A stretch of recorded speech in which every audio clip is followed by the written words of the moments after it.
Our industry has a variety of equipment. Though we classify them as infrastructure equipment, there are material handling equipment, there are mineral processing equipment, earth moving equipment, and concreting equipment. Each of these sectors again have multiple types of equipment. So the scope is enormous and the range is enormous. IESC has developed what are called qualification packs, which are basically qualifications or job roles defined for each of these products. So for example, you could have an excavator junior operator who graduates into becoming an operator. Likewise for a backhoe loader or a motor grader or any other kind of earth moving machine. So 28 such job roles are currently operational, and these job roles have been defined and approved by the NSQF, the National Skill Qualifications Framework and Council, so that any program run by any OEM in any corner of the country is delivered in a standardized manner. So IESC's role is to work with the OEMs. We have got 40 OEMs out of the 70 members that ICMA has. And we work with these OEMs so that they deliver these programs through their own training centers, skilling centers scattered across the country. We also work with private training partners who in turn deliver on projects for us, identifying people, mobilizing resources for skilling, training them and ultimately certifying them as well. One of the challenges that we face is, these are not very aspirational jobs, right? So nobody looks forward to being an operator of a machine, and they don't see a growth opportunity there. And one of the reasons behind that is probably if you look at an operator in a country like Australia or in Canada, they are paid much more, right? And skills, the quality skills are recognized and respected. So that is something that the government is introducing. We have the educational system and we have the vocational system of training. And the government is attempting to bring about equivalence between these two, so that even if you are in a vocation, like let's say an engine mechanic, and you take up a program, a training program or a skilling program on this trade, you will be given credits which will be accrued to your system, and all these credits will be made equivalent to the credits that you would earn in the educational system. So there is a very strong attempt to bring about alignment between vocational and educational streams, and this is again a part of the National Education Policy 2020 that was announced, and this is going to be one of the key features of the scheme. So yes, the question of attracting the right kind of talent into our industry, because there is an acute shortage of operators, trained, fully skilled, certified operators in the field.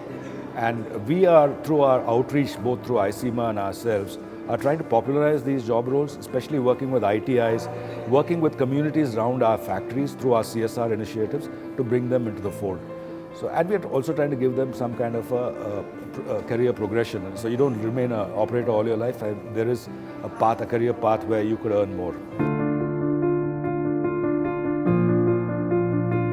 Infrastructure projects that have been announced in India, especially the National Infrastructure Pipeline, which envisages an investment of more than $1 trillion into building quality infrastructure in the country, is powered by the construction equipment sector.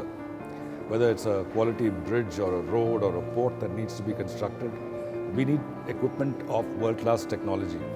The construction equipment industry generates a volume of roughly 80,000 to 1 lakh units every year. And this volume is expected to grow 3 times by 2030 as per a recent study done with BCG.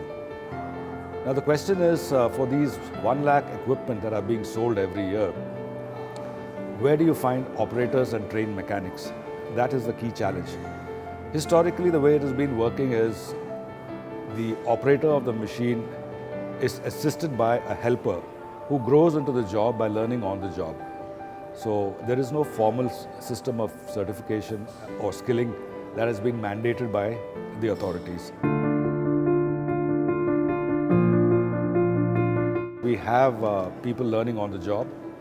We also have our OEMs with their well-equipped skill centers who are providing these skills. to the operators as well as the technicians.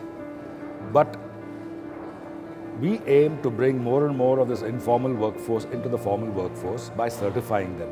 And that is the real purpose behind the existence of the Infrastructure Equipment Skill Council. It all started in 2014 when the Prime Minister, as part of his vision to skill India, started the Ministry of Skill Development and Entrepreneurship, and they were tasked with developing skills across all verticals in the economy. And the reason is not hard to see. Today, 1 million people are entering the job force, the job market every month. Now, that is our so-called demographic dividend.